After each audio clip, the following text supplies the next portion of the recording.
इतने बड़े चैलेंज के लिए ये काम नहीं हो पा रहा। और उसकी वजह ये है कि जो फैसले यहाँ पे हो रहे हैं बैठकर, वो फैसले सिर्फ पॉलिटिक्स के लिए, अगले इलेक्शन के लिए हो रहे हैं, अगली जनरेशन के लिए नहीं हो रहे। ये सबसे बड़ा अलमिया है। अब मैं ज़रा उस बात पे आता हूँ कि जहाँ तक बात है पॉलिटिक्स की, पॉलिटिक्स में तो यहाँ पे हमने देखा कि हमारे मुल्क के आइन को बार बार तोड़ा गया, बरमला तोड़ा गया, और आइन तोड़ने वालों को आज तक सजा नहीं हुई।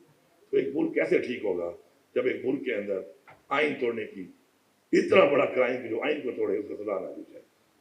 ये मुल्क ठीक नहीं हो सकता। अब अगर पॉलिटिकल अपने आइन के अंदर प्रोटेक्टेड, वही बात है जो मुझे प्रोटेक्शन दी है अपने आइन ने एज अ सिटीजन, उसमें अगर मुझे वो वाली वो नहीं मिल रही अपनी प्रोटेक्शन पॉलिटिकली, तो मैं इसको बर्दाश्त कर रहा हूँ, क्योंकि मेरे पे गोलियां भी बरसाई गई हैं और मैंने बर्दाश्त कर ली है। लेकिन मैं यहाँ से असल में मैं तो मेरा तो बोलने का तरीका भी ऐसा है और मेरी बॉडी लैंग्वेज ऐसी है कि मैं आज तक मोहब्बत भी पोलाइटली नहीं कर सकता, लेकिन मैं बड़ा पोलाइटली ये बात कर रहा हूँ। इस बात को मैं निहायत ही पोलाइटली करने की कोशिश कर रहा हूँ कि वो गोलियां तो मैंने बर्दाश्त कर ली, लेकिन मेरे सूबे के हक के लिए मैं कोई गोली बर्दाश्त नहीं करूँगा। मैं ये हक मानता हूँ, मेरे सूबे की अवाम ने मुझे मैंडेट दिया है, मैंने इस पर काम किया है, मैंने इस पर मेहनत की है, और मैं ये चैलेंज करता हूँ कि हमने इस विजन के साथ कि हम पे मैंडेट की तौहीन नहीं करनी, बल्कि इस मैंडेट को हमने ऑनर करना है। अल्हम्दुलिल्लाह इन चैलेंज के बावजूद, इस रवैये के बावजूद आज 55% अपना रेवेन्यू इंक्रीज किया है। आज अल्हम्दुलिल्लाह पख्तूनख्वा 169 अरब रुपए के सरप्लस के साथ है। 175 बिलियन का हमें एक लाइबिलिटी मिला था, तो हमने हुकूमत टेक ओवर की थी, वो लाइबिलिटी हमने ख़त्म की है। पहला सूबा हम हैं। जो बात यहाँ पे हो रही थी कि हमारा सारा जो टैक्स है उसका सारा पैसा तो हमारे इंटरेस्ट में जा रहा है, जो कर्जे हमने लिए हुए हैं। पहला सूबा है कि 30 बिलियन अपने अकाउंट में डाल के कर्जा उतारने के लिए हमने शुरू कर दिया है। We will take it to 150 billion, इसको 50 अरब तक लेके जाएंगे। इसके अलावा मजीद जो हम काम कर रहे हैं, उस काम को बहुत पहले होना चाहिए था, और इसको सिर्फ एक सूबे की हद तक नहीं होना चाहिए था, पूरे पाकिस्तान में इसको होना चाहिए। और अगर कोई ये समझता है कि वो इस तरीके से हकूक ना देकर, ज्यादती करके और इधर बैठ के गैर आईनी ऑर्डिनेंस करके एनएफसी नहीं बुलाएगा, तो ये एनएफसी आपको बुलानी पड़ेगी।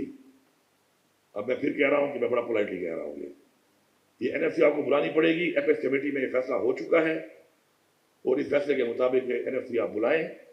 अगला महीना मार्च का अभी आ रहा है, रमज़ान है, उसमें हम आपको छूट दे रहे हैं, उस पर आप तैयारी कर रहे हैं। अप्रैल के महीने में एनएफसी बुलाएं और इसे जड़ने के ऊपर ये हक हमें दिया जाए अपना, वरना फिर इंशाल्लाह मई के अंदर we will surprise you as a province इंशाल्लाह।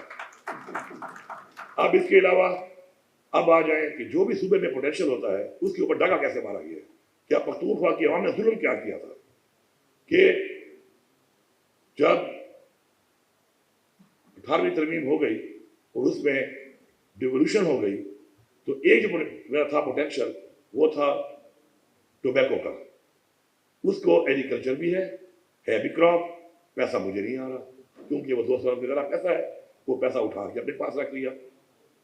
तो अगर वो क्रॉप है तो फिर ये पैसा मेरा है, क्रॉप नहीं है कुछ और है फिर बैन कर दो।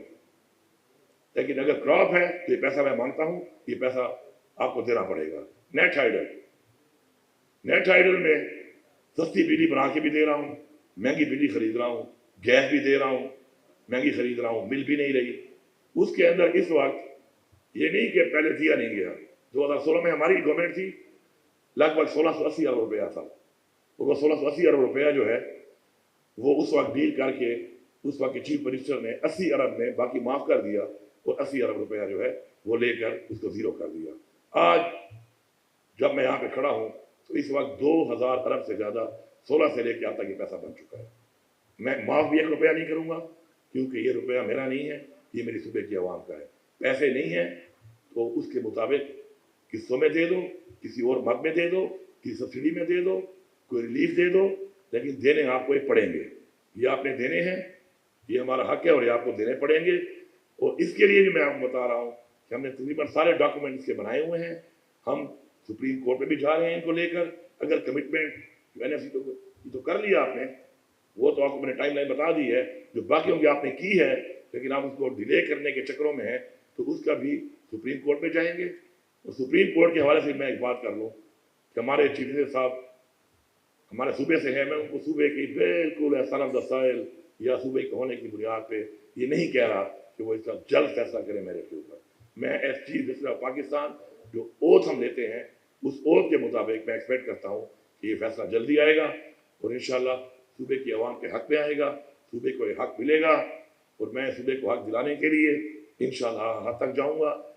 मैं आप सबका शुक्रिया अदा करता हूँ कि आपने जो आज ये जितनी भी इनपुट्स दिए हैं यहाँ पर, वो सारी इनपुट्स इन डॉक्यूमेंट्स के मुताबिक जो हमने इकट्ठे करके इसके ऊपर काम करके अब तक 1 साल में अपना वो राइट जो हम समझते हैं कि लीगली कॉन्स्टिट्यूशनली हमारे लिए था, आप सब ने उसको एंडोर्स किया है। आपकी इस एंडोर्समेंट के बाद हमारे सीने और चौड़े हो गए हैं इंशाल्लाह। पख्तूनख्वा की आवाम को मेरा आखिर पैगाम है, आप तैयार रहें अपने हक के लिए।